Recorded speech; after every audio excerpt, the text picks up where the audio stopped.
वो मैं ये कह रहा था कि अगर आपने हमारा चैनल अभी तक सब्सक्राइब नहीं करा तो अब भी कर दो, नहीं तो बड़ा पछताओगे,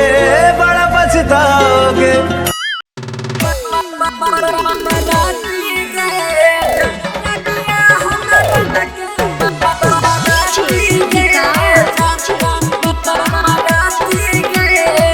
धूम रिकॉर्डिंग स्टूडियो राजा सोनवर्षा थाना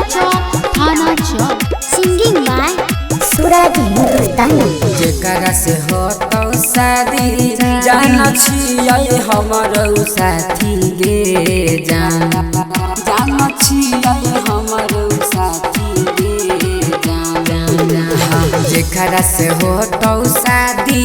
जाना छियै हमरो साथी गे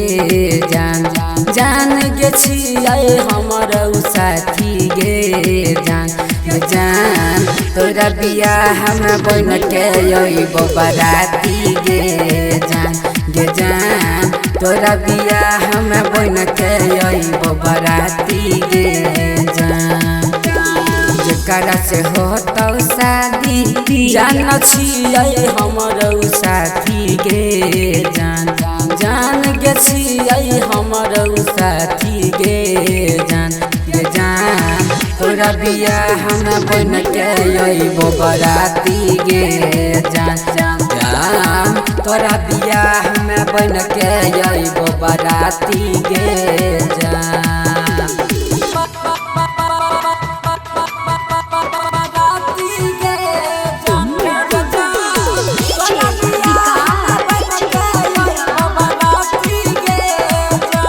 अभी आप सब सुन रहे हैं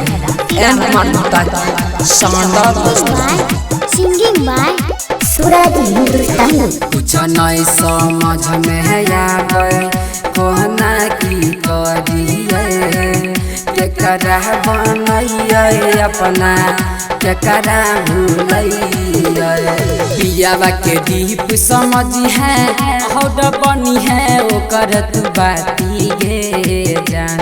जान गे छियै हमरो साथी गे जान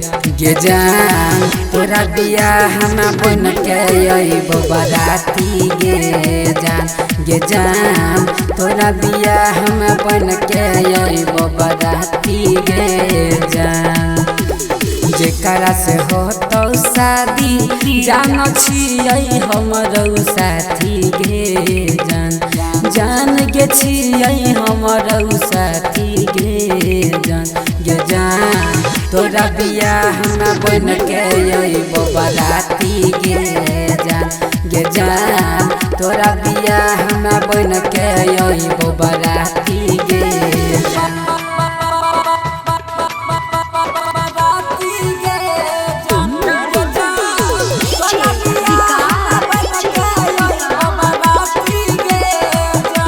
धूम रिकॉर्डिंग स्टूडियो राजा सोनवर्षा थाना चौक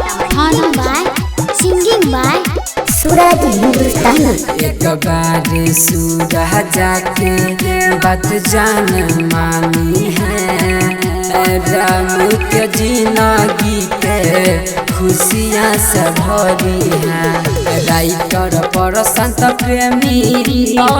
लही सूरज के जाती गे जान गे छियै हमरो साथी गे जान तोरा बियाह में बन के अइबो बराती गे जान तोरा बियाह में बन के अइबो बराती गे जान राइटर पर संत प्रेमी कहली मनीष के जाती गे जान गेल लही मनीष के जाती गे जान तोरा बियाह में बन के अइबो बराती गे जान तोरा बियाह में बन के अइबो बराती गे जान। presented by N. Marta।